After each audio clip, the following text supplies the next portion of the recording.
அன்பு உள்ளங்களே, கண் சுவைக்க கார்டன் விருந்து சேனலுக்கு அன்புடன் வரவேற்கிறோம். உங்கள் உள்ளத்திலும் இல்லத்திலும் நிறைந்த மகிழ்ச்சியும் அன்பும் நிறையட்டும். வாங்க வீடியோக்குள்ளே போகலாம். இன்றைக்கு விதை விதைப்பதை பற்றி பார்க்க போகிறோம். நமக்கு தேவையான விதைகளை தேர்ந்தெடுத்து கொண்டு அந்த விதைகளை ஒரு கிண்ணத்தில் தண்ணீர் விட்டு பார்க்க வேண்டும். தண்ணீரில் மூழ்கி இருக்கின்ற விதைகளை நல்ல நேர்த்தியான விதைகள், தண்ணீரில் மிதக்கின்ற விதைகள் நேர்த்தி குறைந்த விதைகள், அவற்றை அப்புறப்படுத்தி விட வேண்டும். நீரில் மூழ்கியுள்ள அந்த விதைகளை விதை நேர்த்தி செய்ய வேண்டும்.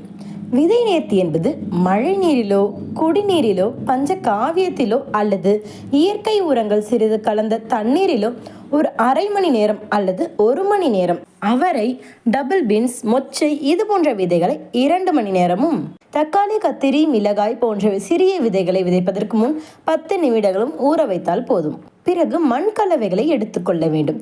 மண் கலவை என்பது 1 பங்கு கோகோபிட், 1 பங்கு நம்முடைய தோட்டத்து மண், இரண்டையும் கலந்து சிறிது பஞ்சகாவியிலோ அசோஸ்பைரிலமோ அல்லது சாண எருவோ அல்லது நகராட்சியில் வாங்குகின்ற அந்த எருவோ அரை பங்கு கலந்து கொள்ள வேண்டும்.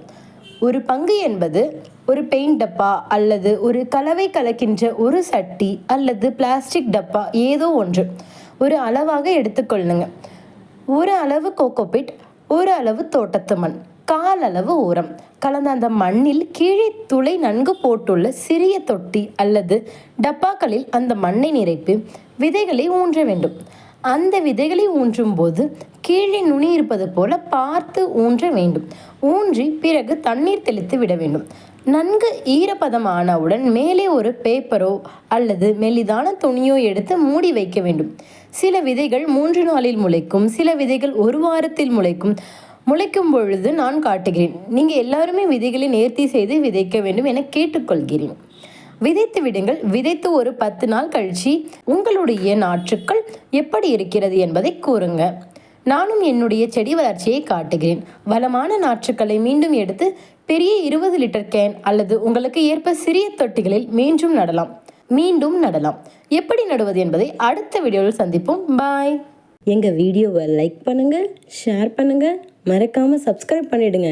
கூடவே அந்த பெல் ஐக்கானையும் ப்ரெஸ் பண்ணிவிடுங்க. அடுத்த வீடியோவில் சந்திப்போமா? பாய்.